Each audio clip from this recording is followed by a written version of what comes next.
sou Vanessa Weber. E eu sou Gabriel Frois, e você está no compilado do Código Fonte TV.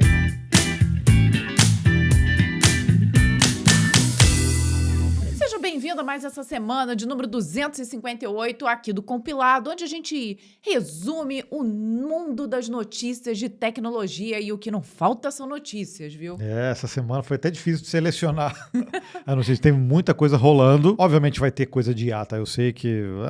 só tem IA, eu sei. Mas a gente separou outras notícias também importantes aqui no mundo dos códigos e você tem que conferir com a gente.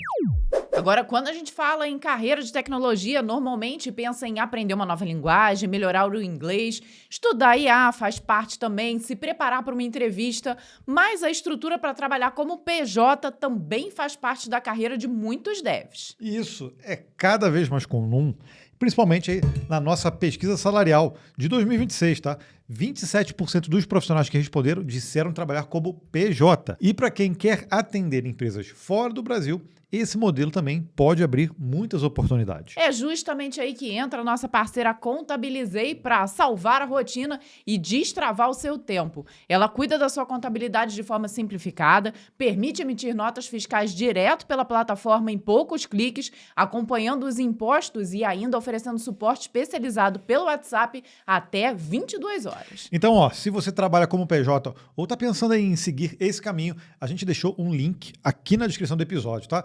É um link, obviamente, da Contabilizei. Você conversa com a equipe deles sem custo nenhum, tira suas dúvidas e ainda garante um mês grátis. É só usar o nosso cupom. É o código_fonte 1M. Esse aqui é praticamente uma senha para você desbloquear um mês gratuito lá na Contabilizei.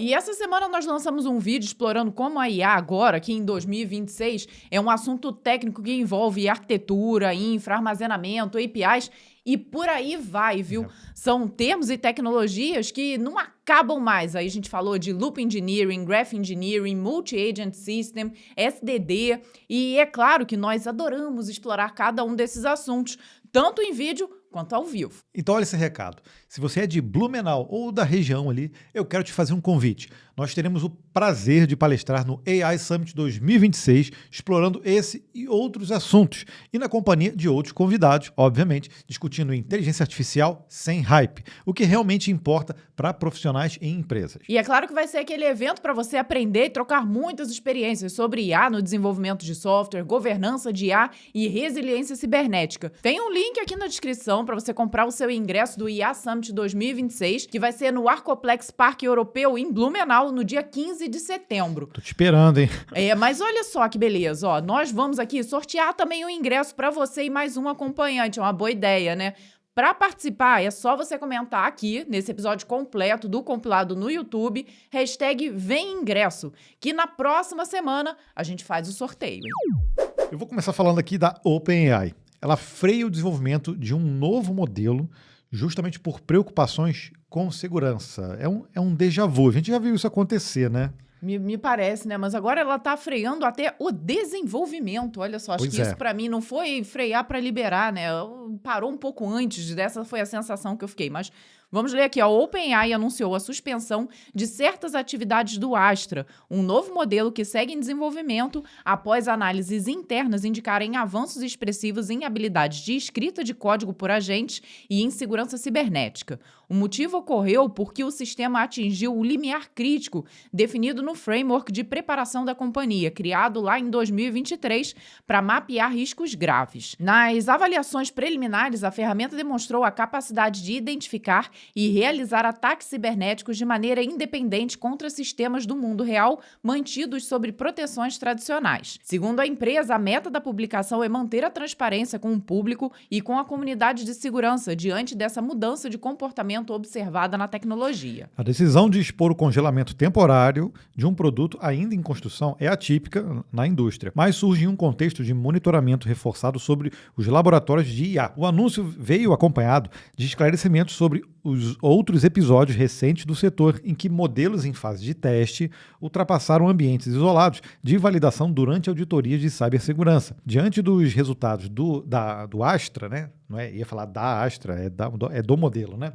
A OpenAI adotou controles de acesso mais rígidos, interrompeu etapas internas que não cumprem as novas regras de proteção e passou a colaborar diretamente com agências governamentais e entidades focadas em segurança para avaliar as capacidades da nova solução antes de qualquer avanço operacional. Então, eles pararam o desenvolvimento lá e já notificaram, conseguimos algo aqui, notificaram algo para o governo. Ou seja, será que já não saiu do controle e eles não estão querendo falar? Me dá aquela sensação de um seres trancafiado numa jaula e que, de repente, eles descobriram um comportamento. Ele até fala aqui, mudanças de comportamento observada na tecnologia. Gente, então a tecnologia está por ela mesmo, né? Tipo, não foi alguém que gerou um comportamento, não, foi ela mesmo que gerou um comportamento inesperado. É preocupante. Mas olha só, a gente tem visto, e a gente vai falar daqui a pouco sobre isso, a galera saindo, né, das empresas de IA. Tem gente que comenta assim, lá no Vale do Silício, quando alguém sai de uma empresa, a pessoa fala, eu estou saindo de uma empresa, estou indo para uma nova oportunidade, não sei o que. Para um novo projeto, algo desafiador, é sempre assim. E aí, quando alguém sai de uma empresa de IA, a pessoa vai para uma fazenda plantar alguma coisa, ou vai se dedicar à poesia, ou simplesmente abandona. Vai fazer uma coisa completamente fora do mundo, né? Olha, fora do mundo da tecnologia, né? Então tá dando essa sensação de que, chegamos no fundo do poço aqui.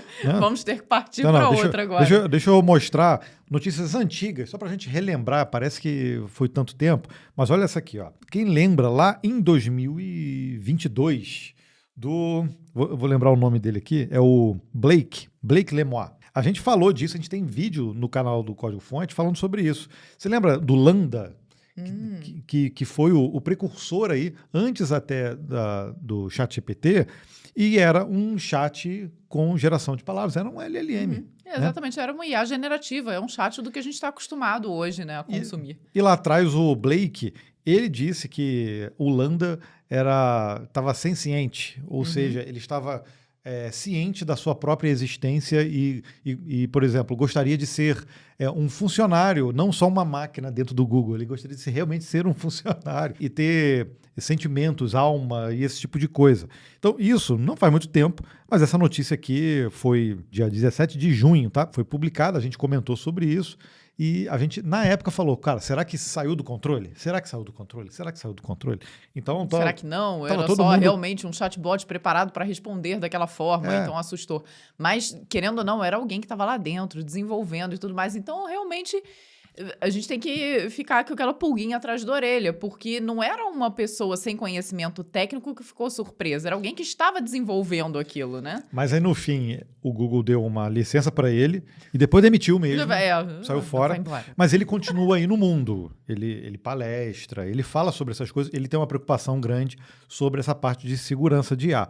Só que aí, esse ano, só para dar uma ilustrada aqui na notícia, depois a gente vai comentar sobre outra notícia nesse sentido. Ali o Minank Sharma, que era chefe de segurança de IA da Anthropic, ou seja, era o cara responsável pelos guardrails. Isso, e vamos combinar, a Anthropic meio que desgarrou da OpenAI, foi criada a Anthropic justamente porque ela queria se preocupar com a segurança, né? E aí ele saiu, mas ele não saiu para uma outra oportunidade ou para um desafio novo, não. Ele saiu justamente porque ele quer se dedicar à poesia. E ele saiu da Anthropic com um alerta, com uma carta que viralizou no X, dizendo, o mundo está em perigo, e não apenas por causa da IA ou das armas biológicas, mas por causa de uma série de crises interconectadas que estão se desenrolando agora. Agora, tem um lance também que a gente pode comentar, usando poesia. Eu acho que até o ponto, por que ele quer se dedicar à poesia? Muito das quebras de guardrails que são feitas pela IA, você acredita que é feito através de poesia?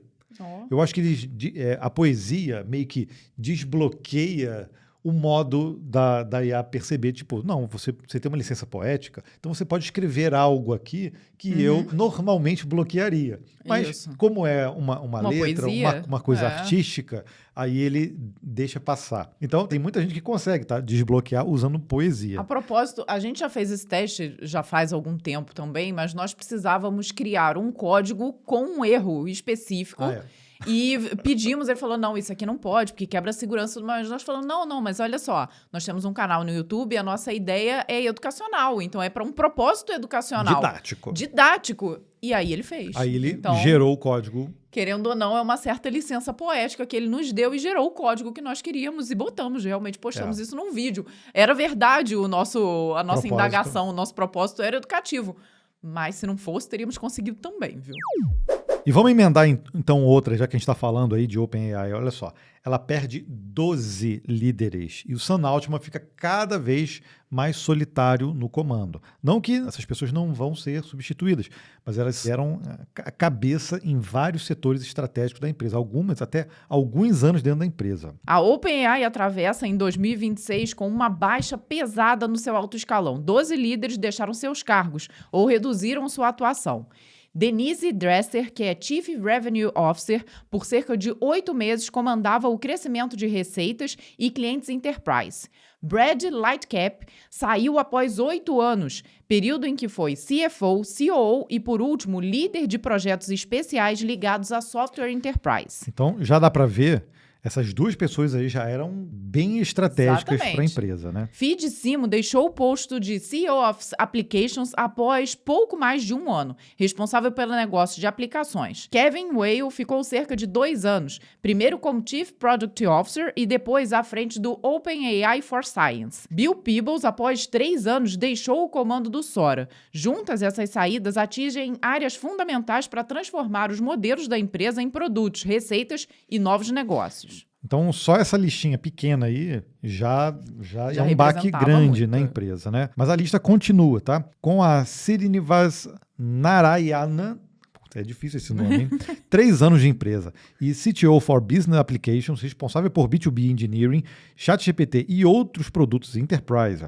Kate Hout, cerca de 16 meses como CMO. O Barrett Zup, 5 meses em uma segunda passagem liderando Enterprise AI Sales. A Coe Bacalar, menos de 1 ano à frente da área de ética. Johannes Heidke, cerca de 5 anos na OpenAI e líder de sistemas seguros. Joshua Akian, quase 9 anos. Chief Futurist, após comandar alinhamento de missão, e Caitlin Kalinowski, cerca de 16 meses liderando a área de robótica e hardware. Sam Altman, ele não está literalmente em um comando solitário, ainda não, né? Mas o CEO perdeu vários nomes experientes que dividiam responsabilidades críticas. Com menos veteranos aí ao redor, ele fica cada mais em foco, né? E de certa forma com mais responsabilidade para tocar a operação da OpenAI, que está cada vez maior e mais complexa. É claro que quando a gente pensa em OpenAI, a gente pensa no Sam Altman, ele é que dá a cara ali para bater. Mas nos bastidores, muita gente grande, que até já saiu da OpenAI, o próprio Dario Amodei, você tem o Sutskever, você tem a Mia Murati, muitas pessoas que já estavam dentro da OpenAI e agora já estão em outra, ajudavam a tocar esse processo. Quando ele perde muita gente assim ao mesmo tempo, num intervalo de tempo pequeno, com certeza isso atrapalha a operação e as estratégias da empresa. Se a gente já está falando de uma empresa que quer chegar perto de 1 tri ali de valor ou até mais, isso com certeza vai atrapalhar. Até porque o próprio Sam Altman, essa iniciativa da OpenAI, com certeza é algo, eu acho que ele nunca tinha vislumbrado de chegar no tamanho que chegou. Ele é um cara de startup, ele é um cara de ideias, né? Eu já assisti vídeos antigos dele fazendo pitch e tudo, ele nem era tão bom de fazer pitch. Eu achava meio ruim assim, os pitch dele. De qualquer forma, ele está ali, liderando. E a gente já viu também notícias e comentários de pessoas que saíram de lá dizendo realmente que ele não tem tanto conhecimento técnico assim para tocar. E ele se perde até em termos básicos em relação à inteligência artificial. Ele confunde, né, os termos, né? Então, com certeza, isso é algo que pode prejudicar a empresa aí no curto e médio prazo, né? O que me chama a atenção é nós conhecermos diversos desses nomes, né? Eles já se tornaram pessoas famosas, como o Sutskever, como a Mia Murati. Em outras empresas, você talvez não vê essa relevância dessas peças, como nós víamos na OpenAI, e toda vez que alguém sai, normalmente tem alguma entrelinha ali na saída, tem uma preocupação, tem uma reclamação, tem alguma coisa a mais. Essa é a sensação que eu tenho da OpenAI. Então, isso realmente me preocupa. Porque, é uma empresa que hoje, como o Gabriel falou, já vislumbra ali ser trilionária, é muito valor envolvido, muitas empresas já grandes ligadas à OpenAI, e você vê essa dança das cadeiras acontecendo com frequência por lá. Porque você pegar 12 nomes aqui, nós falamos de cargos importantíssimos. Imagine se a gente estivesse noticiando isso numa Apple, numa Microsoft, numa IBM. Pô, todo mundo estaria, assim, muito com o pé atrás. Está acontecendo alguma coisa errada na OpenAI, parece que já se tornou um pouco normal, né? E não é. Né? E bem lembrado, né? Cada vez que tem esse tipo de saída, sempre tem alguma rusga. Nunca ninguém sai ileso. Nunca vou para um novo desafio. Tem sempre eu vou para um novo desafio, porque... Mas aquele cara ali fez comigo. E geralmente é assim, né? Nunca é falando da OpenAI ou de produtos ou etc. É falando especificamente do próprio Sam Altman, né? Então, por isso que tentaram tirar ele na época, mas ele acabou voltando e quem saiu foi todo o conselho praticamente que estava envolvido ali na sua saída, vamos dizer assim. Não, vira até uma novela esse tipo de coisa. Por isso que a gente traz aqui também, porque é uma ferramenta, é uma empresa que tem ferramentas como a Anthropic hoje, que as empresas estão debruçadas, se pendurando em cima delas. Chafurdadas, eu diria. Chafurdadas. E fica difícil de tirar, né? Principalmente para nós que somos desenvolvedores, tudo você não utilizar. Então, é uma situação de dependência, cara, é praticamente uma dependência de droga mesmo. Opa, próximo. Criador do Node.js apresenta alternativa aos Durable Objects da Cloudflare. Ryan Dahl é o criador do Node e do Dino, né? Anunciou o lançamento do CELD, CELLD, que é um projeto de código aberto que replica a arquitetura do Durable Objects e Workers da Cloudflare para execução em infraestrutura própria. O CELD é totalmente compatível com APIs em JavaScript da Cloudflare, permitindo que aplicações serverless e com o estado consigam coalocar dados e processamento em objetos baseados em instâncias próprias do SQLite. Desenvolvido em Rust e JavaScript sob a licença Apache 2.0, o sistema substitui a infra da Cloudflare por motores de armazenamento compatíveis com o Amazon S3 e utiliza o runtime assíncrono Tokyo. O projeto aceita código em JavaScript, TypeScript e linguagens compiladas para WebAssembly, como Rust, C, C++, Go e também o Zig. A proposta central do CELD é reduzir drasticamente os custos de operação em escala, com estimativas de Dahl indicando uma economia expressiva ao utilizar provedores de nuvem genéricos. A Cloudflare contestou os cálculos de preços apresentados, alegando que os valores de serviço variam conforme a inatividade dos objetos via modo de hibernação. Apesar do debate sobre os custos, o projeto chamou a atenção da comunidade por permitir a portabilidade de aplicações distribuídas sem dependência de um único fornecedor de nuvem. No repositório oficial do projeto no GitHub, os mantenedores proibiram expressamente contribuições de código geradas por agentes de inteligência artificial, justificando que alterações automatizadas sem contexto exigem mais tempo de revisão humana do que o benefício gerado. Ou seja, quando a gente fala do Cloudflare Workers, a gente está falando também, cara, mal comparando aí com uma AWS Lambda da vida. Então você tem funções separadas ali que você pode executar em instâncias separadas. Então ter o Node fazendo isso também, sem precisar ter a infra, eu acho que é ótimo. E, nesse caso, o Durable Objects também, nesse caso, eles fazem com que mantenha-se estados dessas funções utilizando o SQLite. Então, fica mais fácil de você executar esse tipo de funções que o pessoal da Cloudflare chama de workers, né? Mantendo estados com o SQLite. Então, ter essa solução assim, é uma excelente alternativa. Não que da Cloudflare não seja boa, mas é um produto, né? Da Claro, e aí entra a concorrência. Se tem um produto bom que você consegue portar ali entre provedores, obviamente a comunidade fica em êxtase e gosta disso, né? E a Cloudflare, claro, né, falou, não, aguenta aí, não é por aí não, os preços não são tudo isso que você falou, mas, poxa, quem está criando isso é o criador do Node, do Dino, então é uma pessoa que tem ali um vasto conhecimento técnico e que, sem dúvida nenhuma, vai entregar uma boa ferramenta. Então, é claro que a gente tem que ficar de olho. Pois é, então, nesse caso, aliás, você pode usar instâncias de armazenamento, né, para o Durable Objects utilizando o SQLite. Hoje nem é obrigatório, você pode usar ele também. Por isso que você consegue jogar ele num S3 ali, sem precisar ficar gerenciando os servidores. Então, é uma solução serverless, no fim das contas. E o Linus Torvalds, vamos falar do Torvalds, afirma que IA tornou atualizações gigantes do Linux o novo normal. Eles já tinham falado que não iam aceitar, né? Não, eles aceitariam, mas tem que ter um CPF, entre aspas, ali vinculado, né? Quem disse que não aceitaria?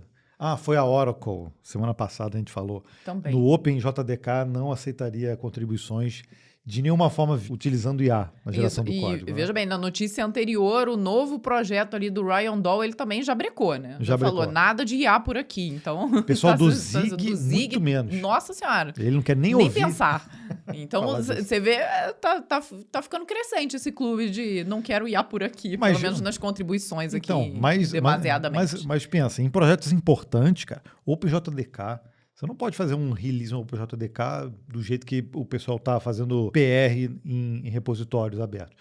O OpenJDK é extremamente importante, como o kernel do Linux também é importante. E todo mundo que tem projeto importante, com muita gente ali pendurada, não pode se dar o luxo de falar assim, vamos deixar a IA gerar o código aqui e a gente vê se quebrar, quebrou. A gente volta um release. De forma alguma. Né? Mas vamos aqui, o Linus Torvalds declarou que o projeto do kernel do Linux atingiu um novo padrão de atualizações gigantescas impulsionadas pelo uso de IA no desenvolvimento. Ao anunciar o 7º Release Candidate do Linux 7.2, Torvalds expressou preocupação com o volume elevado de alterações acumuladas no Codebase, destacando que a versão RC6 registrou a maior contagem de commits dos últimos anos. Apesar do volume atípico, ele pontuou que os ajustes são pequenos e pontuais, estando espalhados por áreas centrais da infraestrutura do sistema, o que inclui rotinas de sistemas de arquivos, modulação de redes, código de arquitetura e drivers de GPU, áudio e conexões físicas. Mesmo aí insatisfeito com as dimensões das entregas recentes, Torvalds ressaltou que nenhuma das alterações aparenta ser perigosa por si só e destacou adiar o cronograma oficial do lançamento. O líder do projeto lembrou que o Linux não é um projeto anti-IA, embora tenha criticado em momentos anteriores o excesso de relatórios duplicados de bugs gerados por bots e a falta de documentação adequada em contribuições automatizadas. A expectativa do mantenedor é disponibilizar a nova versão do kernel já no próximo final de semana, a menos que ocorra um problema grave e imprevisto. O Linux 7.7 não será uma release com suporte de longo prazo, mas é por isso que ele está deixando passar. Mas terá recursos importantes para a comunidade, incluindo melhorias no agendamento de tarefas para processadores e placas de vídeo. Eu acho que o Torvalds está amansando realmente. Amansou para o Rust e agora está amansando para IA, será? Pois é. Ele já falou que não é mais programador. O que está acontecendo com ele? O que está acontecendo? Gabriel, ele está cansando dessa vida. Ele não está querendo mais treta? Ele quer mais... Mas olha só, ele não tá querendo mais treta, mas eu lembro da última vez que ele foi liberar um release e alguém mandou alguma coisa no final de semana que ele tava fora, ele ficou pé da vida, xingou pra caramba, então não pisa no calo dele não, viu? Então, é isso que a gente tem falado aqui nas contribuições do kernel, é o que está acontecendo com a maioria dos projetos de IA. Se a gente pegar a própria estatística do GitHub, que eles lançam aí de tempos em tempos, a gente consegue ver a quantidade de PRs que estão sendo criadas nos projetos, estão gigantes, muita adição de código, pouca remoção de código, que é um mau sinal, tá? Sim. Você vê, a gente falou há algumas semanas atrás, o próprio projeto do kernel do Linux estava removendo o suporte a hardware antigo e removeu muita linha de código. Isso aí, justamente, tem um lado bom, porque isso remove um monte de brecha de segurança que poderia aparecer com um código que praticamente não rodaria mais.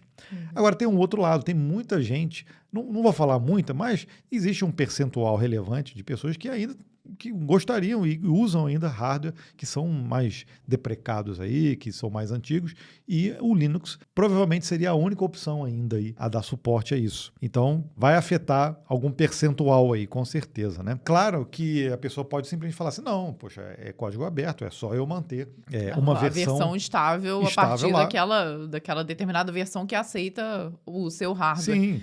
Infelizmente, eu acho que essa é a única solução encontrada para esse tipo de caso, né? Porque fica realmente inviável você manter. Foi código que era equivalente ao 486. Então, realmente, não dá para você ficar mantendo hoje e segurando esses penduricalhos aí, entre aspas, né, do passado. Então, eu acho que isso aí realmente acontece. Mas essa contribuição de IA vem realmente preocupando os mantenedores de projetos grandes e até de projetos menores, mas relevantes, né? Então, não tem jeito.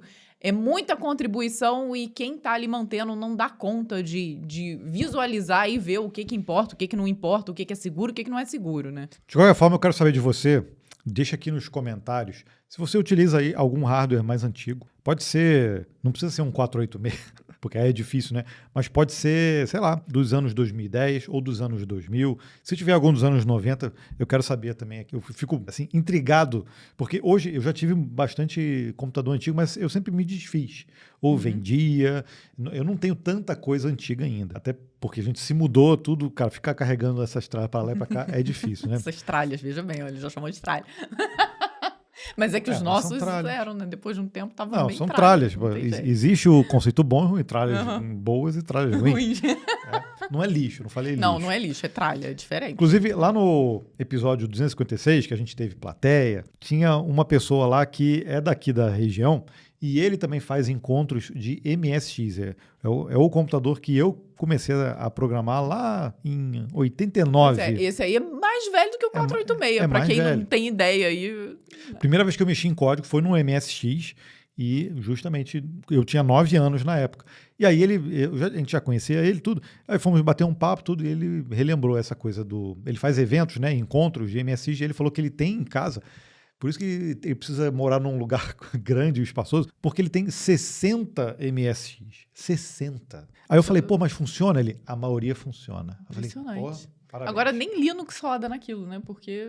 Não é. Não é um sistema... Linux não existia na época, né? Roda lá, é o MSX DOS, é um sistema próprio lá, específico para ele. Não que não dê para rodar outra coisa, não. De repente a arquitetura dele, eu não lembro de cabeça, mas diz aqui para mim se você tem um MSX.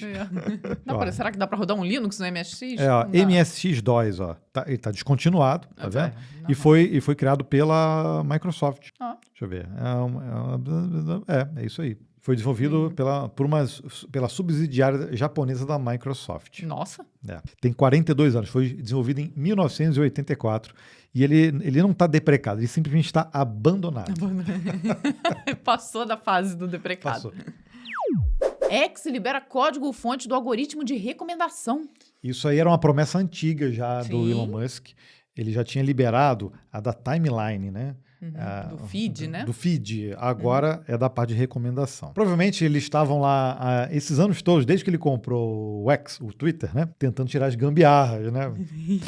Será que dá para viver sem gambiarra lá? O X expandiu significativamente a abertura do seu código-fonte ao disponibilizar no GitHub o algoritmo da aba para você e seu mecanismo central de ranqueamento sob licença Apache versão 2. Né? A atualização amplia repositórios anteriores e inclui configurações de modelos, filtros e parâmetros de ponderação que definem a exibição dos posts, tornando a base do código até 15 vezes maior do que a versão anterior. Então não está completa ainda. Tá? Desenvolvedores externos poderão testar os sistemas de pontuação e enviar sugestões de melhorias via pull request para avaliação dos engenheiros da plataforma. Contudo, rotinas de moderação baseadas no modelo Grok ficaram de fora do pacote aberto para evitar que spammers e bots criem mecanismos de automação para burlar as regras do uso da rede social. Junto ao repositório técnico, a empresa lançou um recurso na aba de configurações que permite aos usuários verificar se suas contas ou publicações sofreram limitações de alcance ou shadow ban. A ferramenta gera um arquivo JSON consolidado com os rótulos e restrições aplicados ao perfil nos últimos 30 dias, atendendo a contas com mais de 1 ano de criação e histórico recente de postagens. A iniciativa busca responder a críticas históricas sobre sobre interferência política, moderação opaca e manipulação no alcance de publicações, permitindo auditorias independentes do sistema. Com isso, os dados exportados podem ser analisados diretamente por modelos de linguagem para interpretar eventuais bloqueios invisíveis aplicados pelo algoritmo. Essa ferramenta nova que eles lançaram, eu não conheço. Alguma outra rede tem? Para você saber se você teve ali o Shadow Ban? Eu não conheço. Eu estou olhando aqui a lista de repositórios e o primeiro repositório foi logo lá no início. A última atualização tem 1 ano e é aquela The Algorithm, que mostra o algoritmo. Fora essas, outras aqui que foram colocadas foram o Finagle, que isso em relação ao X, tá? Que ainda está como Twitter. Pode ser que eu esteja buscando o lugar errado. Acho que não, tá? Tem o Community Notes, que foi atualizado aí há 4 dias atrás. Então, eu não consegui. Tem o de Ads também. Então, eu não consigo ver aqui atualizações. Ó. Essa do The Algorithm é setembro de 2025. Então, eu estou achando estranho essa atualização. Não acho que esteja liberado, não. Aqui é uma outra coisa. Mas, tudo bem. Se ele já tinha prometido essa recomendação, e eu lembro de ter visto até um tweet recente falando sobre isso, que ele vai realmente liberar esse tipo de coisa. Aí eu vim aqui para ver se tem realmente muitos pull requests, muitos issues, o pessoal pedindo aí essas atualizações. Isso é legal, primeiro porque dá uma certa transparência, porque todos esses algoritmos de todas as redes, ninguém sabe exatamente como funciona. Não. E, na minha opinião, isso muda todo dia, porque tem coisas, obviamente, que o algoritmo das redes, ela tem que atender aos anseios da rede. Quais são os anseios? Então, por exemplo, no YouTube, óbvio que se você mostra conteúdo que é pertinente ao que o usuário quer ver naquele momento e que ele fique mais tempo assistindo, é o que eles querem. Então, se o algoritmo consegue ajudar nesse processo, óbvio que ele vai ajudar. Que rede social te recomenda a falar assim, não, você já usou bastante, pode sair, por favor, vai viver do lado de fora, pegue um pouquinho de vitamina D, pegue um pouquinho de sol, que nada. Eles beba falam, água. Olha como o lado de fora é lindo, eu vou te mostrar aqui pra você ver. Beba água, aqui ó, beba água. Ó. Ai meu Deus, a última vez que o Gabriel tentou abrir aqui, explodiu a água com gás. Então, nenhuma rede faz isso. Todos os algoritmos são enviesados para você ficar, eu ia falar perder, né? Você ficar mais tempo ali consumindo conteúdo. Não necessariamente conteúdo bom. Aqui é exceção, tá? Aqui é conteúdo bom, viu? Tá? Então, não tem problema você ficar aqui assistindo. Eu sei que você está fazendo coisas úteis aí com o seu enquanto tempo. assiste. Provavelmente você pode estar aí malhando nesse momento. Várias pessoas escutam a gente enquanto malham, assistem a gente enquanto lavam a louça. Eu adoro assistir um podcast enquanto eu tô lavando louça, viu? Então, a gente está vivendo. Tá, inclusive, lavar louça não é uma parte muito boa da vida, mas... estou falando de outros assuntos aqui. Inclusive, isso, voltemos ao X. Inclusive, tem que ter, se você ouve podcast usando a Lourdes, tem que ter uma que dá para ficar na pia. Dá para molhar? Dá para molhar, jogar um detergente junto. Não precisa de tanto. Mas, pois é, porque a pia é um lugar excelente para ouvir podcast. Banheiro também, né? Enquanto o banheiro você tá tomando também. banho, assim. Então, uma Alexa que grude na parede. Isso, seria uma boa. Que box. Existem umas caixinhas de som, Bluetooth, existe ali. Então dá pra usar, viu? Mas vamos voltar ao X, Gabriel. A gente saiu totalmente da notícia. Não, mas no fim, isso aqui é sobre algoritmos, sobre transparência. Sim. Aqui não está 100% liberado. E sobre feed. Porque se a gente pegar isso aqui, muitos dos problemas, até para jovens que acessam redes sociais, é essa falta de transparência, essa falta de controle. Então, países aí estão bloqueando inteiramente o uso. Inclusive, temos aqui também, aqui no Brasil, o projeto que já foi até aprovado aí, do ECA Digital. Temos vídeo no Código-Fonte, se você ainda não viu, a gente analisando aí. Justamente por conta disso, dessa falta de transparência no algoritmo. O que, na verdade, essas empresas alegam também é que existe essa falta de transparência porque aquilo dali é o produto delas. O principal produto é o quê? É como a gente faz para manter as pessoas aqui dentro. Como a gente faz para liberar uma determinada propaganda, direcionar para um tipo de conteúdo que tem ali o valor comercial envolvido. Então, tudo isso realmente faz parte do negócio deles e por isso rola toda essa preocupação. Mas tem todas essas outras coisas que nós já falamos e o quanto é importante isso ser transparente para quem utiliza, né? E você aí que acompanha o Código Fonte TV sabe que a gente não indica nada que não tenha testado e aprovado de verdade. E quando o assunto é servidor, a nossa escolha há muitos anos é a Hostinger. Se você quer hospedar, por exemplo, landing pages ou mesmo aplicações completas, a Hostinger tem a melhor qualidade, tá? Nós costumamos usar para praticamente tudo os VPS. Só para você ter uma noção, nós temos APIs, N8N, Supabase, encurtador de links, e-mails profissionais e muitas outras aplicações que deixamos exclusivamente na Hostinger. O valor já é sempre muito atrativo e eles sempre têm promoções. Só que para quem acompanha o código-fonte e o compilado, nós temos um cupom que dá ainda mais desconto. É só usar código-fonte lá no carrinho e aproveitar. Use o link que está aqui no vídeo e veja você mesmo quanto vale a pena ser cliente Hostinger. E vamos para a próxima, olha. Poucas horas depois da Anthropic criaram a marca d'água para colocar nos textos que a IA gera, já existe uma forma de remover. Isso não é exclusivo da Anthropic, não, tá? As outras também utilizam, Gemini, ChatGPT, mas a Anthropic chegou aí um pouco depois, mas rapidamente já deram um jeitinho, né? A Anthropic anunciou o compromisso de identificar conteúdos gerados pelo Claude com dados legíveis por máquina, atendendo às exigências de transparência da União Europeia. Em publicação em sua página de suporte, a empresa informou que textos trarão marca d'água incorporadas e arquivos incluirão metadados de proveniência assinados digitalmente onde houver suporte. As alterações serão imperceptíveis a olho nu, mas facilitarão a identificação de respostas sintéticas por pessoas e plataformas. Mas se não dá para ver a olho nu, como é que as pessoas vão identificar? Mas tá bom, pelo menos não dá para ver, não dá para identificar de pronto imediato, então, né? Não vai ter uma marca d'água escrita assim, Anthropic em cima. Mas vai ter um algoritmo para identificar. Se existe um algoritmo para identificar, existe um algoritmo para substituir. Tirar também, não tem jeito, né? A medida que atende à lei de IA da União Europeia, que entrou em vigor no dia 2 de agosto e concedeu um prazo de carência de 4 meses para adequação dos produtos existentes. Por isso, os novos modelos virão rotulados de fábrica, enquanto o suporte a modelos antigos segue em desenvolvimento. A empresa também publicará em breve uma documentação explicando como terceiros poderão detectar essas marcas. Tá aí, ó. A aplicação das marcas d'água invisíveis será global e abrangerá ecossistemas suportados com a plataforma Cloud, né? Via API, Cloud, Cloud Code, Cloud Cowork e o Cloud Tag. A companhia adotará duas abordagens distintas para imagens. Será utilizado, então, o padrão C2PA, que é em arquivos compatíveis, protocolo de proveniência, né, já adotado por Adobe, OpenAI e o Google. Já nos textos, a marca d'água ficará invisível e aplicada diretamente no nível do modelo, garantindo que o rastro acompanhe o conteúdo mesmo quando copiado e colado para outros locais e consiga resistir a pequenas edições no texto final. E para código. Silêncio. Cri.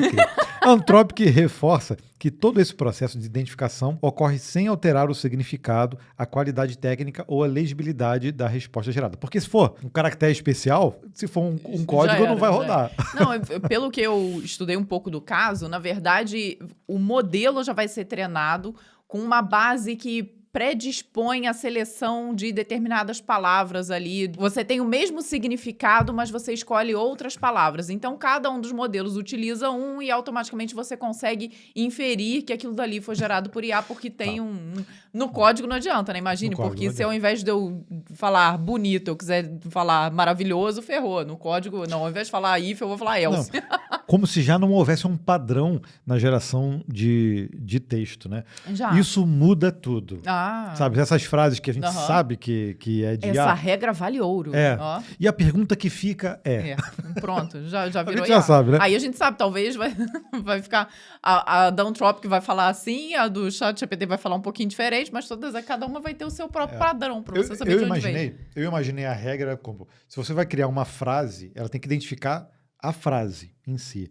E aí não sei, quantidade de artigos, posicionamento, como que ele faz para construir a frase. Isso tudo já existe um padrão. E esse padrão já é detectável para quem está acostumado a escrever, a ler, já consegue, cara, ter um radar muito forte para isso, né? Mas olha só, horas depois do anúncio e do lançamento do recurso, o desenvolvedor Guillaume Maia, que é um desenvolvedor francês, lançou no GitHub o repositório Watermarks Remover. Eu daria esse nome também, tá? Eu gosto desses nomes assim, Remover. Uma ferramenta open source que permite atacar justamente os mecanismos usados para identificar conteúdos gerados por IA. Então, por exemplo, se ele pode identificar copiando e colando, mesmo se você pegar o texto e reescrever, a marca d'água vai estar lá. Não é só a questão de copiar. Não é um caractere especial escondidinho. Não é isso. Pois é. O projeto trabalha em duas camadas. A Layer A, que ele identifica e remove caracteres Unicode invisíveis, então existe. E outros marcadores inseridos diretamente no texto, enquanto a Layer B tenta enfraquecer as watermarks baseadas em statistical sampling, por meio de uma reescrita mais pesada do conteúdo. Então tem os dois tipos. Tem. Tá vendo? Usando técnicas como Paraphrase e Back Translation. A ferramenta também consegue remover metadados, C2PA, que a gente tinha comentado, XMP e outras informações de proveniência de formatos como PNG, JPEG, SVG, PDF, DocX, ODT, HTML e Markdown. Porém, Maier deixa claro que a remoção das marcas estatísticas é apenas o melhor possível, tá? Ele não garante que ele vai conseguir remover 100%. Como a Anthropic ainda não publicou o seu detector e as respectivas chaves, o projeto não consegue garantir que um texto processado deixará de ser identificado oficialmente como produzido pelo Claude. Mas eles vão publicar, tá vendo? Para ferramentas de terceiros detectarem. Mesmo assim, o surgimento da ferramenta tão rapidamente mostra o tamanho do desafio técnico para tornar esse tipo de identificação realmente resistente a modificações. É difícil mesmo. Beira o impossível, eu diria. Eu também acho, porque se você simplesmente está parafraseando, você escreve ali de alguma forma que tem que ter alguma lógica ali no modelo para você conseguir identificar que é da Anthropic, que é do Google.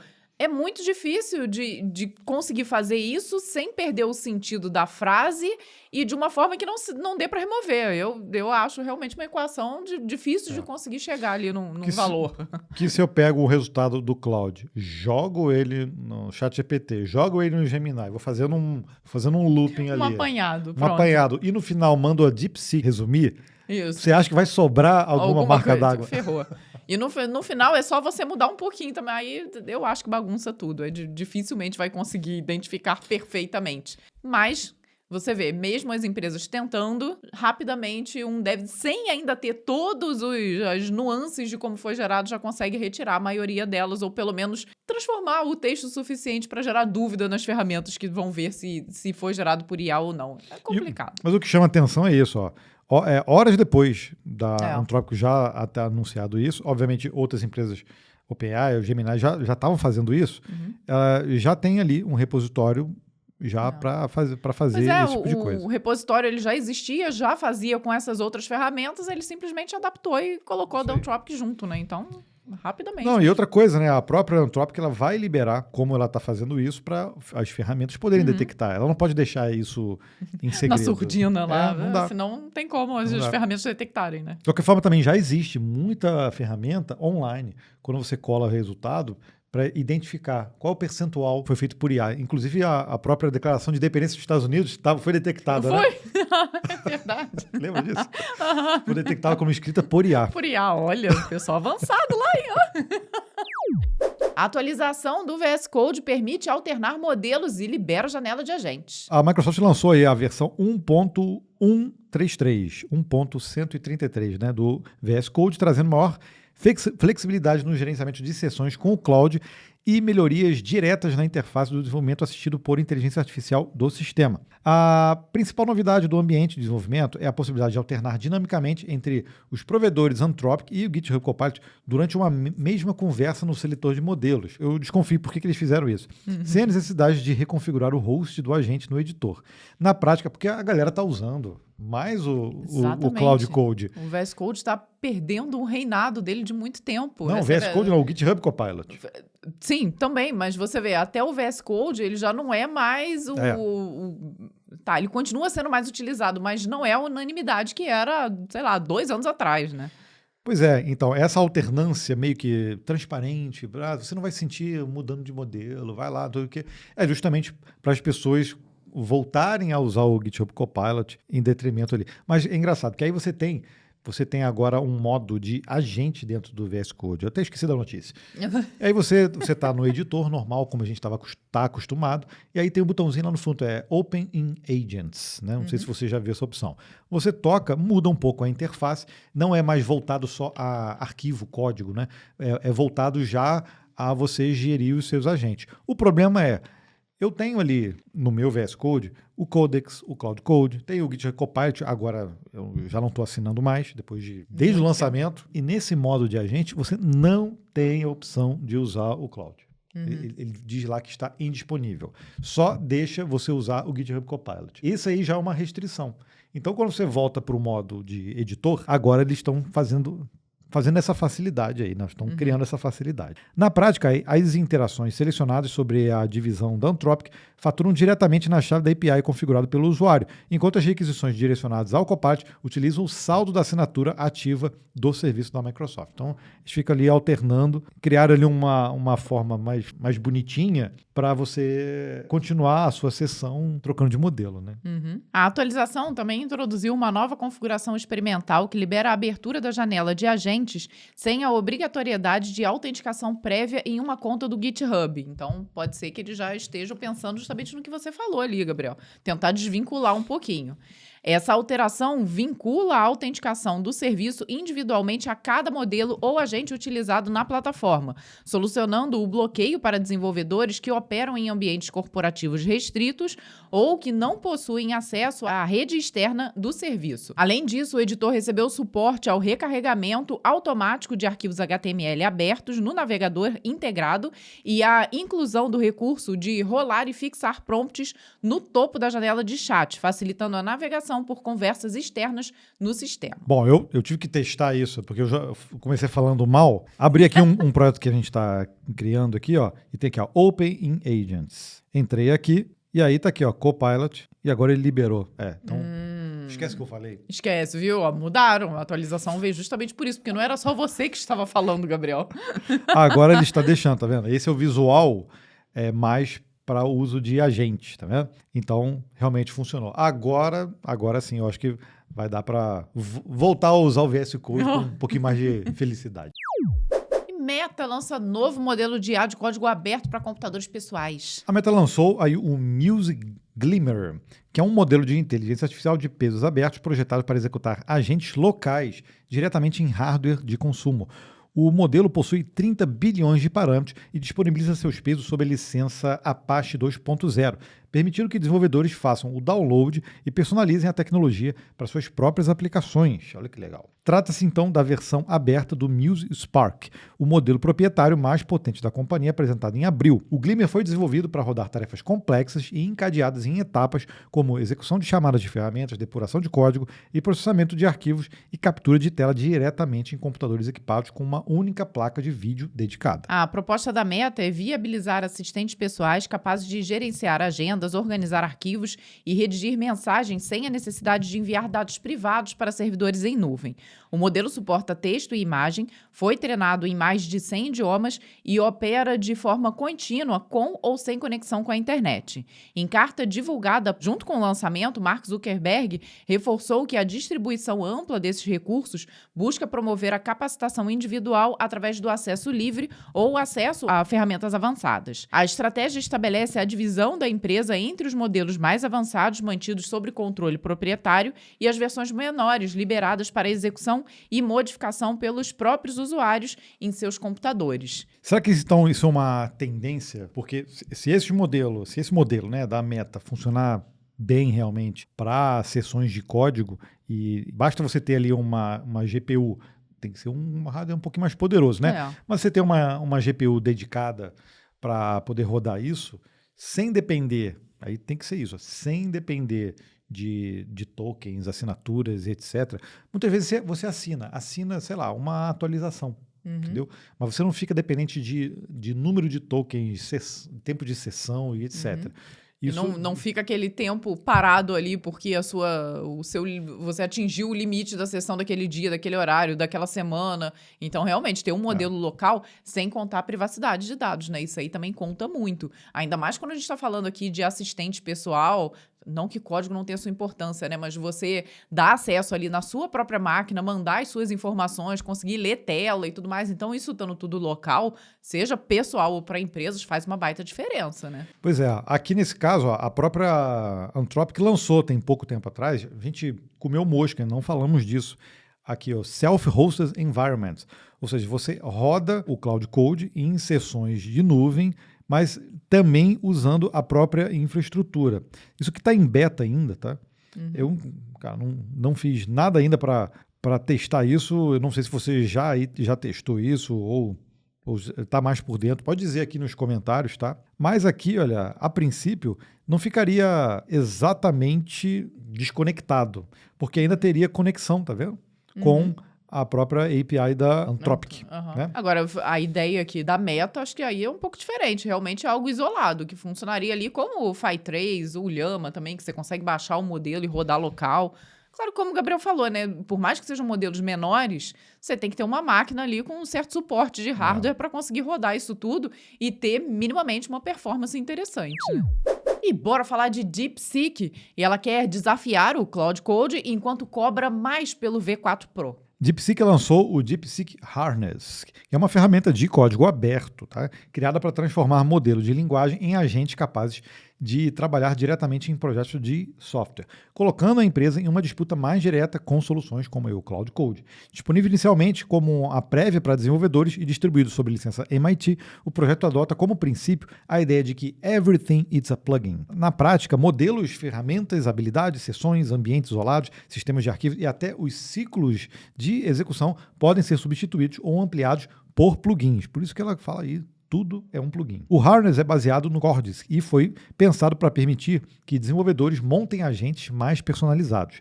Em vez de depender de uma infra fechada e fortemente ligada a um único modelo, a própria DeepSeek destaca que o projeto ainda muda rapidamente e pode receber atualizações que quebrem aí a compatibilidade. O lançamento acontece junto com a chegada oficial do DeepSeek V4 Pro, a API e uma mudança importante nos preços. A partir do dia 16 de agosto, a empresa adotará cobrança diferente conforme o horário de uso. No V4 Pro, o custo atual de $0,435 por milhão de tokens de entrada sem cash e de 0,87 de saída passa fora do pico para 0,66 e 1,98 respectivamente. Durante o pico, esses valores sobem para 1,32 na entrada e 3,96 na saída. Putz, aumentou muito. Muita coisa, né? Ou seja, mesmo o período mais barato ficará acima dos preços anteriores. A combinação do V4 Pro com o Harness mostra uma mudança interessante na estratégia da DeepSeek. Em vez de competir apenas oferecendo modelos baratos,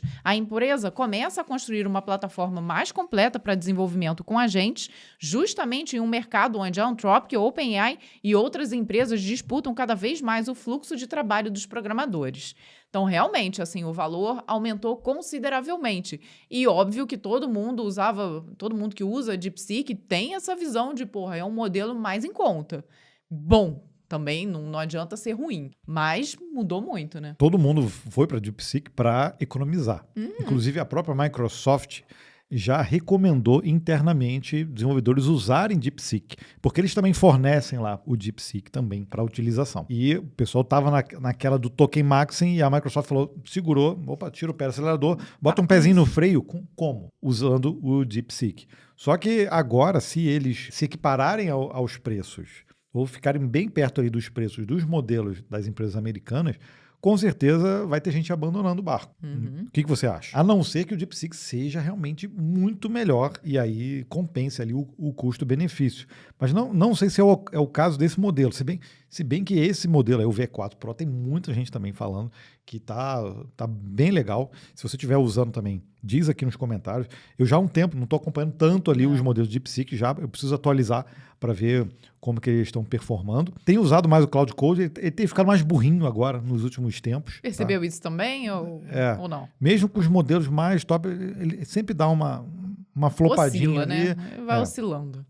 Provavelmente eles vão lançar modelos novos aí. Por isso já tô nerfando o atual. Acontece isso aí. É raro, mas acontece com frequência. Por isso que está acontecendo. Mas em questão de valores, justamente esses modelos, eles acabam sendo alternativas pura e simplesmente por conta dos preços. E se aumenta, cara, não tem jeito. O desenvolvedor, as empresas, elas têm que chiar mesmo. Porque, assim, nesse caso, o que dá a entender é que a conta está chegando para a DeepSeek. Eles precisam realmente gerar mais receita para justificar os custos todos, né? E a conta está chegando para todo mundo, né? Nova API do Laravel simplifica endpoints e imagens em PHP. E estamos falando aqui da versão 13.25. Ele trouxe uma melhoria bem interessante para aplicações que precisam manipular a entrega de imagens pela web. Vou te falar que eu já dei uma lid aqui. Parece um pouco o que o próprio Next já faz, tá? A classe Image agora implementa o contrato Responsible. Ele permite aí retornar uma imagem diretamente de uma rota ou controller. Antes, o desenvolvedor precisava converter o resultado para byte, criar manualmente a resposta HTTP e definir o content type ali como imagem, né? Agora, o próprio framework executa o processamento e monta a resposta corretamente, inclusive identificando o formato final da imagem. Isso significa que uma foto JPEG armazenada pode ser redimensionada, convertida para WebP e devolvida ao navegador em poucas chamadas encadeadas. Isso é até bom porque existe ainda uma coisa de... Muita gente não repara nisso, não sei se você já reparou, mas a internet agora, as imagens que estão na internet, muitas vezes já estão em outros formatos. A gente acostumou com o GIF. Lá no início a gente colocava imagem com BMP, Nossa. Depois veio o JPEG, depois veio tudo. Mas o JPEG tem um algoritmo que é protegido. Muita gente já acha assim, ninguém vai correr atrás disso aí e tirar o JPEG da internet. Pois é, ela está saindo da internet. Agora, esse formato WebP é o que está vigorando muitas vezes. Então, esse tipo de coisa, você ter um JPEG, mas você servir um WebP e a pessoa não sabe que tem um JPEG lá dentro do servidor, muitas vezes vai até ajudar nessa problemática aí, né? A API continua com o processamento lazy, portanto, as transformações só são executadas quando os bytes realmente forem necessários.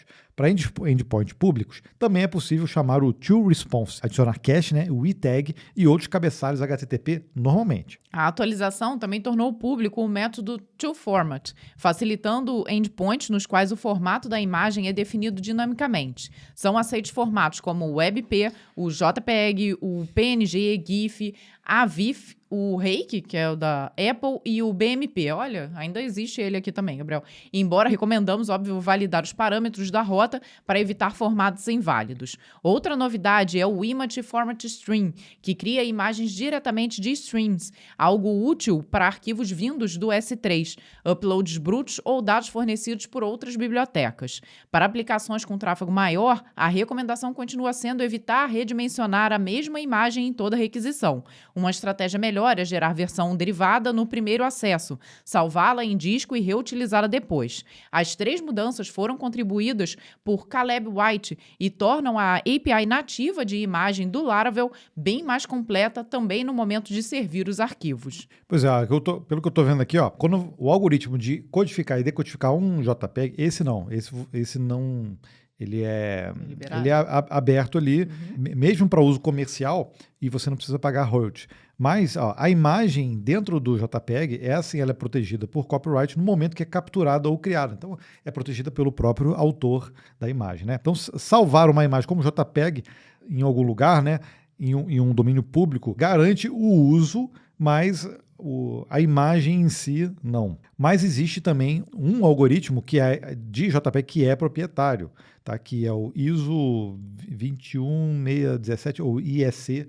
Esse sim, ele já tem propriedade intelectual. Ou seja, a tendência que a gente estava falando é que essas imagens WebP dominem, e isso já está direto. Até os próprios editores de imagem também, quando você baixa da internet, tudo já está dando suporte a abrir e até a editar também, esse tipo de coisa. Mas a notícia aqui é sobre o Laravel.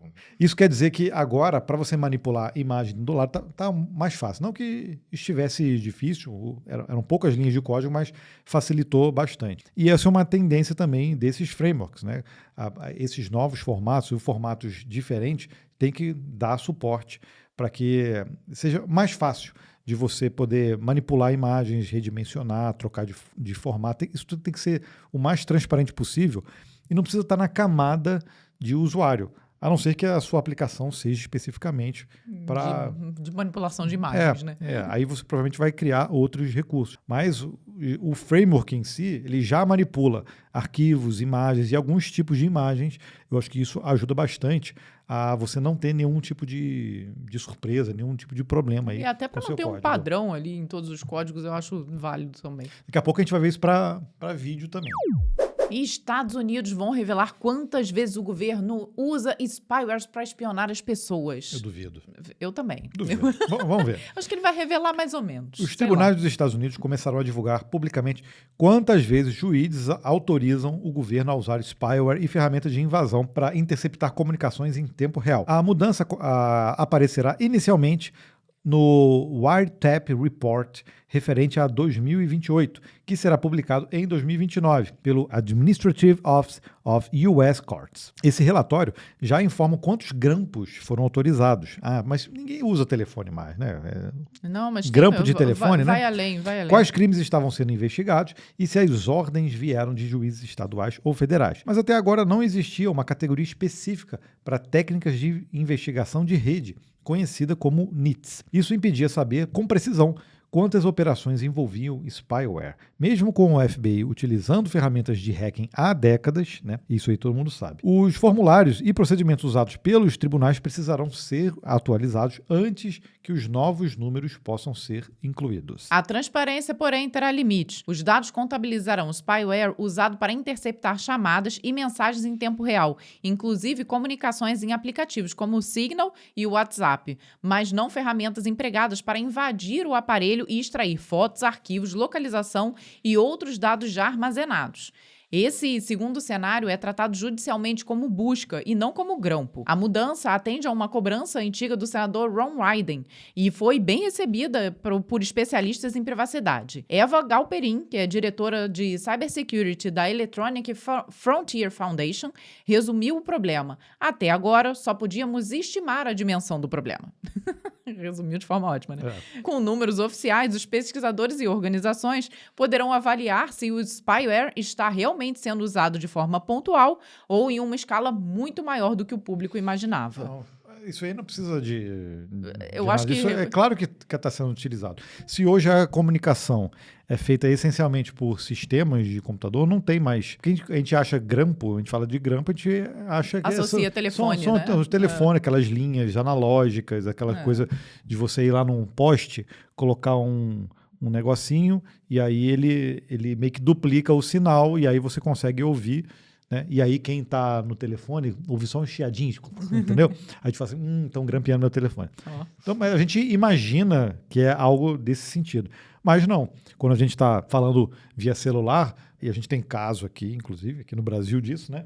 Tem uma forma das próprias operadoras retransmitirem ali o áudio que a pessoa estiver falando, isso, obviamente, com autorização judicial, para que isso seja gravado e depois é a famosa quebra, né? Quebra do sigilo telefônico. Para outros sistemas, o WhatsApp, o Signal, ou que utilize outras formas, que não necessariamente passe pela operadora, que vá para servidores de outros lugares, obviamente que o sistema ali precisa de um software que vai ser considerado como um spyware também.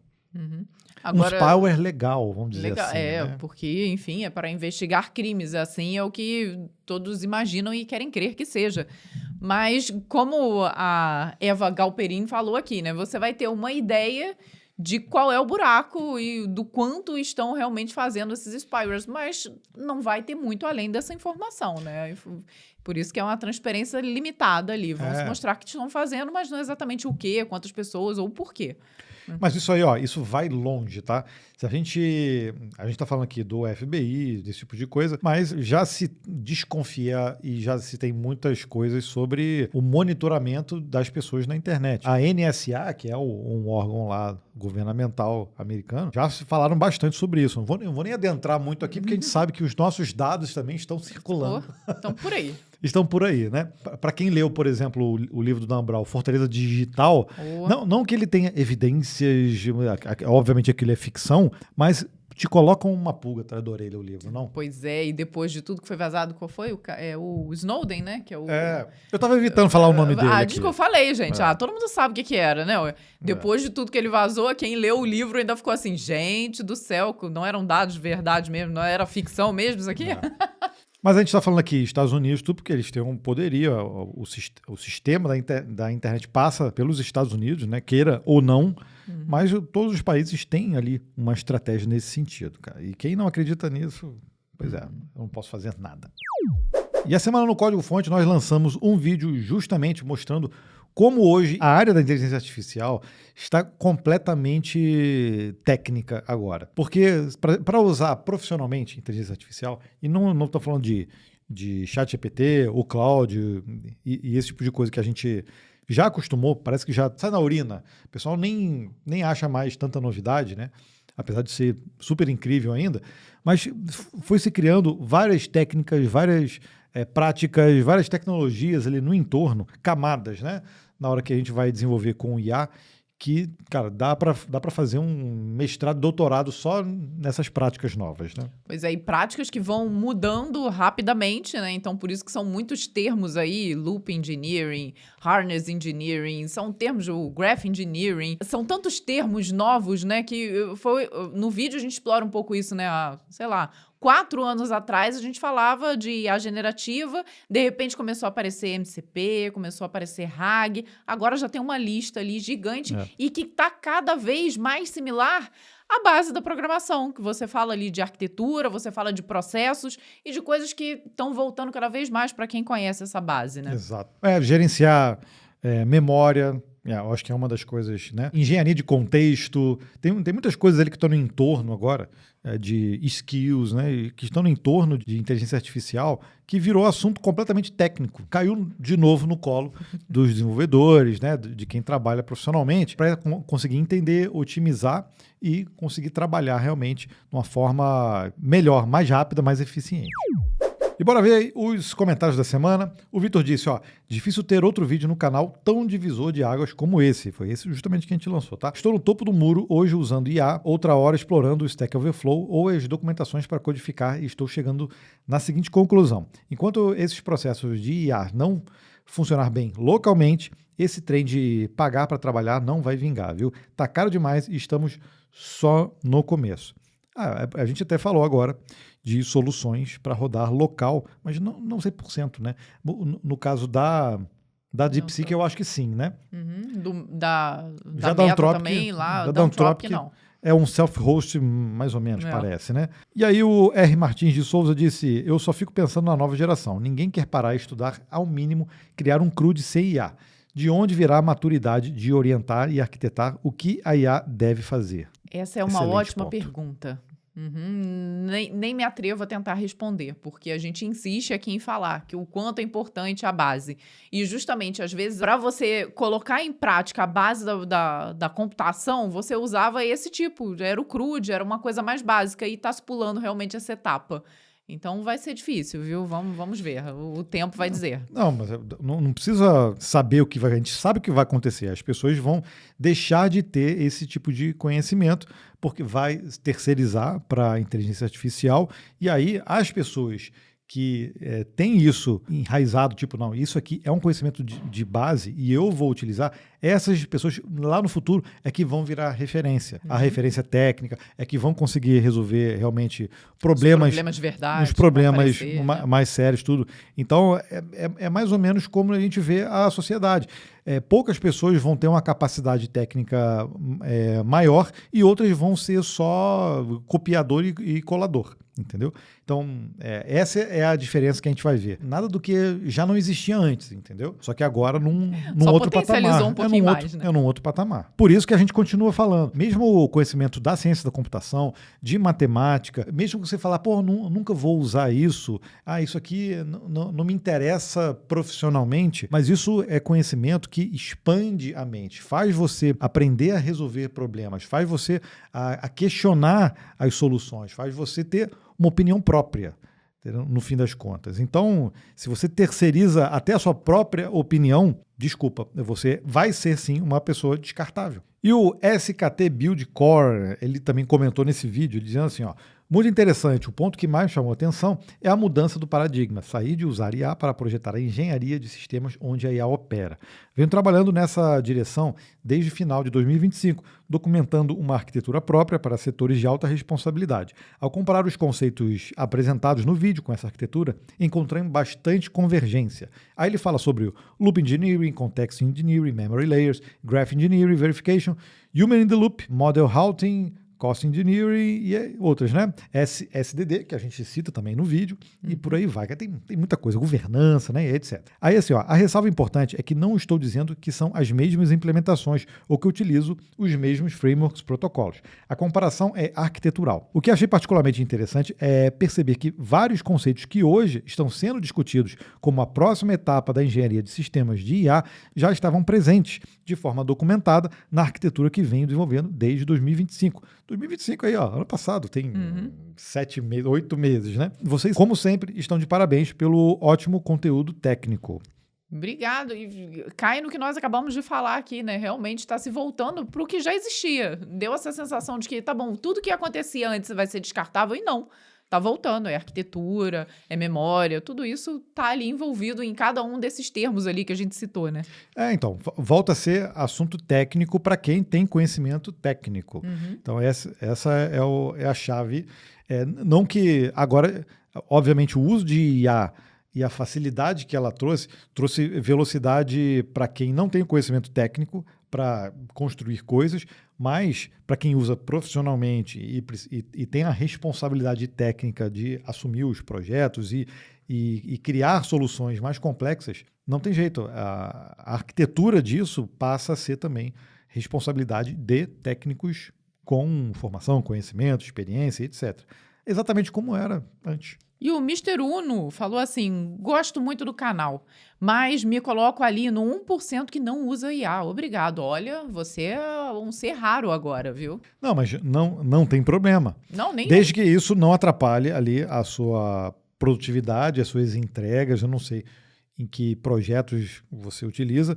Tanto é que para quem, por exemplo, está tentando lutar contra essa maré gigante de IA, e de certa forma eu luto também, não para não utilizar, eu utilizo, eu testo tudo que eu posso, mas eu não quero perder o contato direto com a base, com o conhecimento, com a codificação e com a parte técnica, porque, assim, na minha visão, isso ainda é super importante e vai continuar sendo, tá? Não dá para você largar a mão da IA para ela gerar e tentar resolver todos os seus problemas. Eventualmente, e acontece quase sempre, em todos os momentos ali, ela tenta resolver um problema que não deveria ser resolvido, ou que não está no momento certo, ou que ela exagera muitas vezes ali na solução, e aí você tem que voltar atrás, você tem que fazer ajustes e etc. Eu te entendo, tá? Eu te entendo. Mas é muito difícil você continuar... 0% de utilização, né? Indo contra essa maré. Desde que isso não esteja te atrapalhando profissionalmente.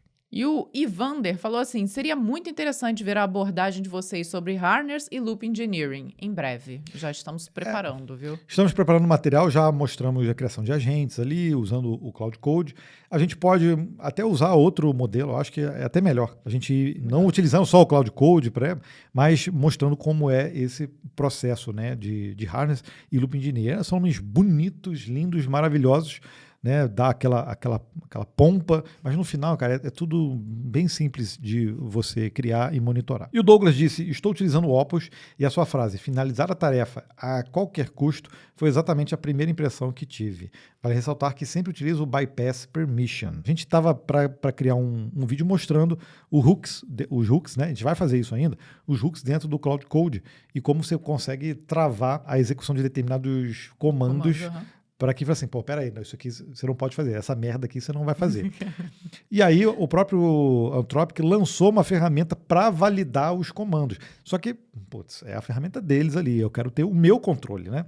Pois então, eu ainda acho... Validando o que eu acho importante, não o que eles querem que eu ache, né? E eles vão incorporar isso internamente. Então, o Cloud Code vai passar a validar tudo aquilo que ele colocar. Ou seja, mais um motivo para gastar mais token. Né? Mas eu acho que o hooks, os seus próprios hooks são importantes ainda. Mais um aqui, o Nelson disse, esses testes fora de controle são só para criar visibilidade e manter o assunto aquecido, porque eles ainda não descobriram uma forma lícita de monetizar. Isso o suficiente para justificar todo o investimento feito. É teatrinho especulativo só. Olha, não posso dizer que você está 100% errado. É uma pulga que fica atrás da orelha da gente, né? A gente sabe que todo lançamento de modelo tem muito marketing envolvido. Até no sentido de Anthropic, por exemplo, pegar um modelo que é muito bom, nerfar o modelo para lançar o próximo e dizer que é muito melhor do que o anterior. Então, tudo isso a gente já viu acontecendo aqui nesse mercado. Pois é, não posso dizer que você está 100% errado, é uma possibilidade, viu? Se você acompanhar os lançamentos desde lá de trás até agora, era sempre meio assim, principalmente o Sam Altman fazia muito isso para tentar manter a empresa em voga, né? Tá todo mundo falando do modelo, o mundo inteiro, literalmente, falando dos lançamentos, das melhorias, de como isso pode ser poderoso e perigoso ao mesmo tempo. Eu não descarto isso ali do bolo, né? Mas eu não colocaria teatrinho especulativo só. Eu não acho que é só Talvez isso. Seja o também. Eu acho que é o também. É isso aí. O Adnei disse, parabéns pelas dicas. Se não for incômodo, faça um vídeo para iniciantes. Eu mesmo estou iniciando nas IAs. Então, foi nesse vídeo sobre o Cloud Code que a gente mostrou como utilizar a gente. E a gente utilizou a gente dentro do terminal. Mas dá para fazer isso de outras maneiras também, usando o VS Code, né? E eu acho que funciona bem também. Então, assim, a gente pode fazer coisas para iniciantes, aí seria bem inicial mesmo. Eu não abriria o chat do Cloud e faria coisas ali triviais ali.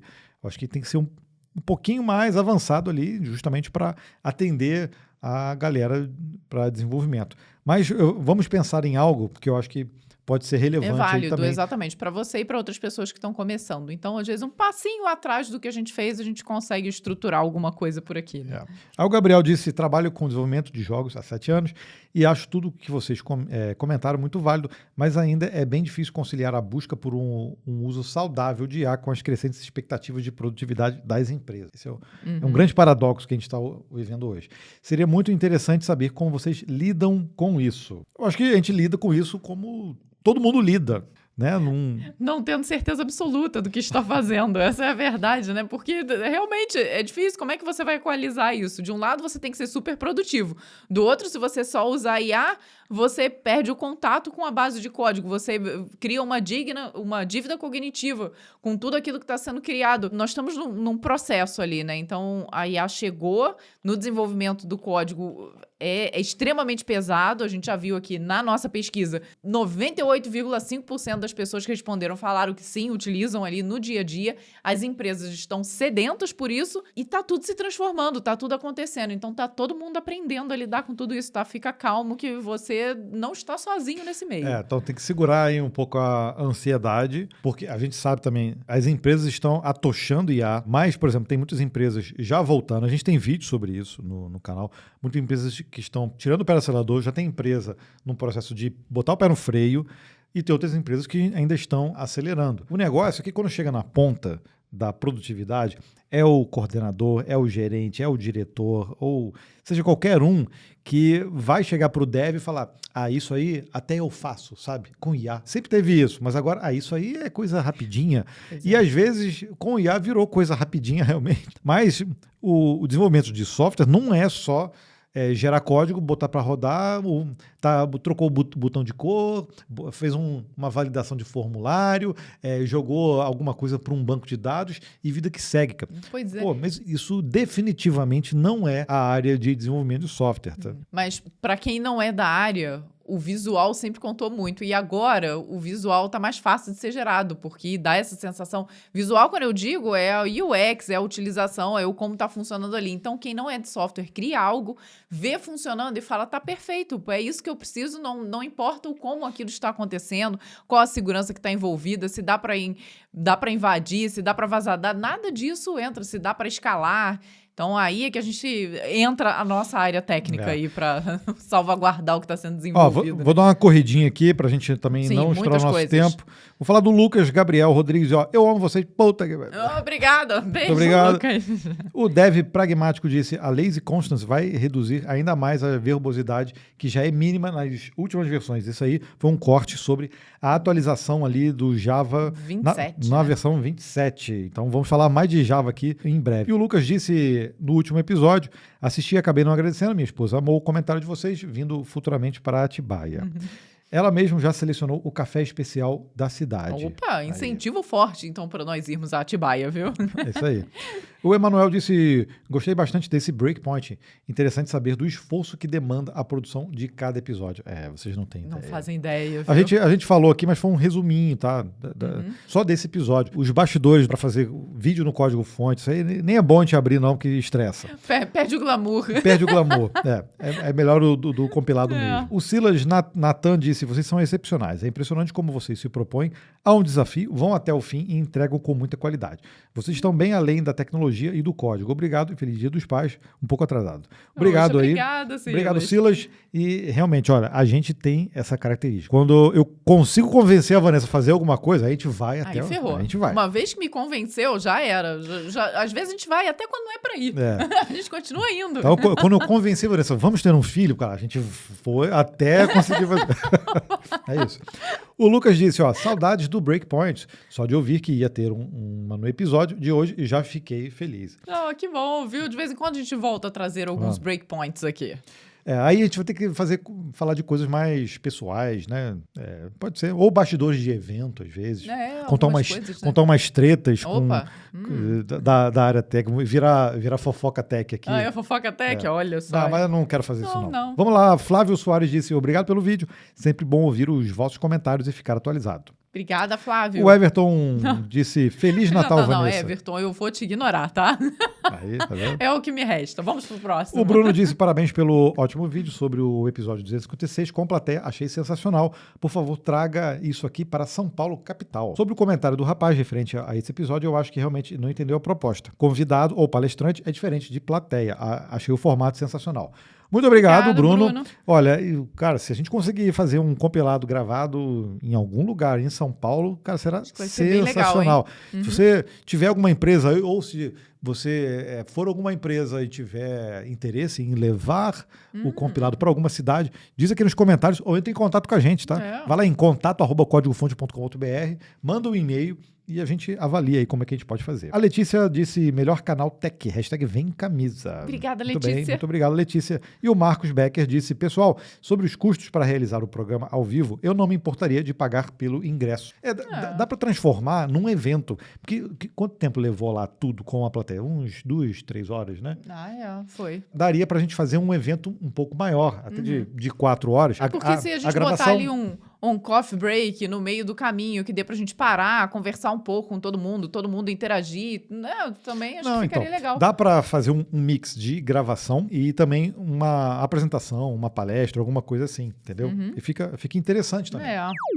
Bora, então. Chegou o momento do sorteio. É bom a gente chega falando junto, já faz bagunça. E você já tá cansado de saber, né? Basta comentar no episódio completo do compilado. Qualquer coisa que você escrever já tá rolando a sua chance de ser sorteado na próxima semana. Então vamos ver quem vai levar a camisa do compilado. E foi o Everton aí, ó. Só porque ele me desejou um Feliz Natal. Já ganhou de Natal. Olha só, Everton, te ignorei da primeira vez, não vou poder ignorar da segunda agora. Everton, entra em contato em sorteio@códigofonte.com.br, manda lá o seu endereço e o tamanho da camiseta. E ó, gente, lembrando, bota aí #VemIngresso para quem é de Blumenau e região, pra gente participar e se encontrar lá no IA Summit 2026 Blumenau, tá, gente? Então não adianta também você colocar #VemIngresso e você mora em... Não sei, em Petrópolis, lá onde nós morávamos. Mas você pode. Que você queira ir, né? Quero que você esteja disposto a encontrar a gente lá em Blumenau. Inclusive, Petrópolis e Blumenau são bem parecidas, né? Tem similaridades, né? Vem todas de origem alemã ali, então tem uma carinha parecida na arquitetura. É isso aí. Lembrando, vai ser muito legal a gente poder participar e se a gente puder te encontrar lá em Blumenau, vai ser melhor ainda. Então, obrigado, Everton. Manda um e-mail lá para sorteio@códigofonte.com.br com todos os seus dados completinhos aí de endereço. Tem que mandar nome completo e CPF também, que o pessoal dos Correios pedem, né? Isso, não tá? Tem jeito, então viu? Manda tudo completo e aí a gente manda para você lá a camisa do compilado. Combinado? Combinado. Então, chegamos ao final desse episódio. Espero que você tenha curtido, assim como nós curtimos aqui, fazer essa bagunça semanal e trazer as notícias de tecnologia para você. E a gente se vê na próxima semana. Tchau, tchau. Tchau.